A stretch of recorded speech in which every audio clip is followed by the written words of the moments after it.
Pumunta kami sa Super Manila Comic Con, no? Ito yung one of the biggest when it comes to the comics releases, local and international, no?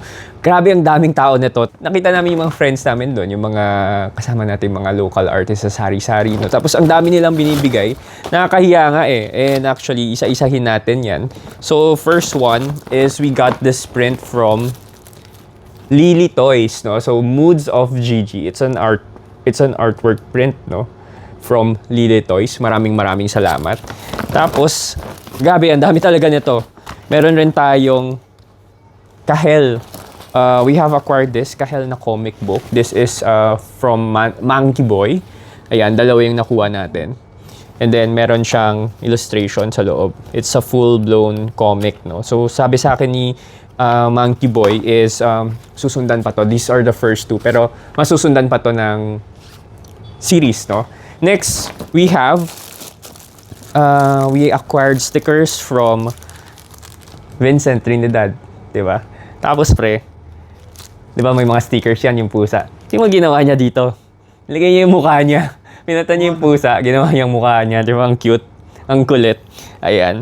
Tapos we also have, got a sticker from Bad Tofu Milk. Yung, di ba? Glittery. Tapos ang dami talaga, nakakahiya ngayon. Ang dami nilang binigay sa akin. And we also have this sticker. Maraming salamat. Wala yung name ng artist, I forgot.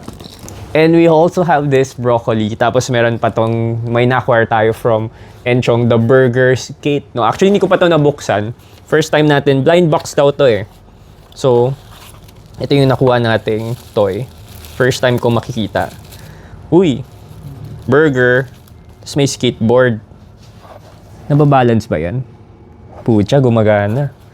Magalaw ba yan? Ay, hindi siya gulong. Ayan. So, ano siya?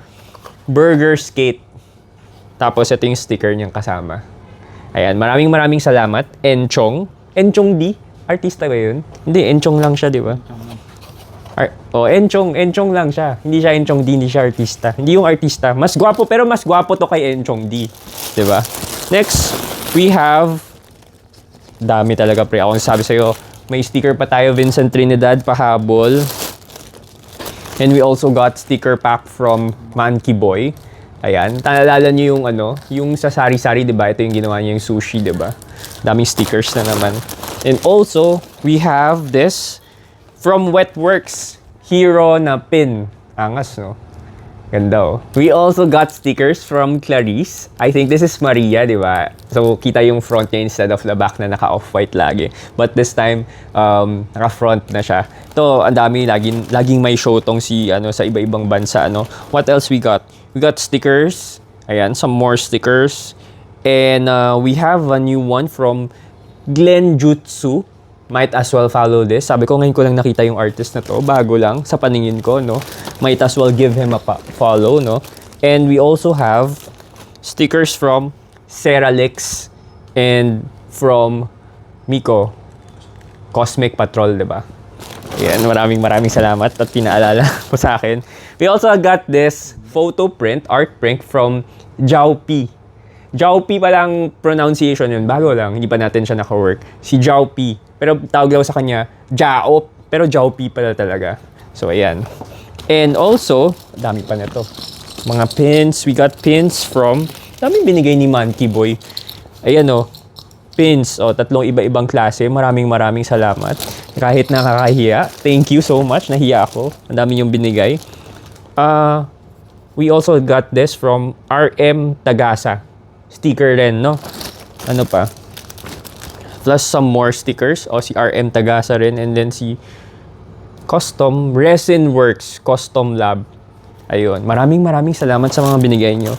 And finally, ito yung last na na-acquire namin from Gino Roberto. Ito, pakita ko yung shirt na to. Ang ganda. Gandang-ganda ako yung nakita ko to sa IG. Ako, wow. Ang galing talaga yung artwork nito. Look! Oops, may nalaglag. Mamaw, di ba? So, you have the Riot. May sticker pa. So, you have the Riot. Parang yung AC/DC na logo, di ba? Yung rock band. Tapos, meron ka dyang So, ito yung gusto ko kasi dito, pre. Hawakan mo. Screen print yan. Nipis, di ba? Very soft, di ba? So if you have a chance to order this, might as well do it. Ang ganda talaga ng print niya. Tsaka, ano ang tawag dito? Acid wash yata yung fabric niya. Tapos oversize, no? Yung sizing nila. And ito, binigay sa atin to ni Gino. Kaya nga sabi ko sa'yo, nahiya talaga ako eh. But thank you very much. Madami na yung hoodie natin, no? So we got a hoodie from Gino. Ayan. Parang yung first time ko nakita naka-pink, no? Usually black or white, eh, diba? And ito yung likod. Ano nakalagay? Still Riot, no? Na naka-skateboard. Parang ngayon ko lang nakita tong colorway na to, no? Cool, ah.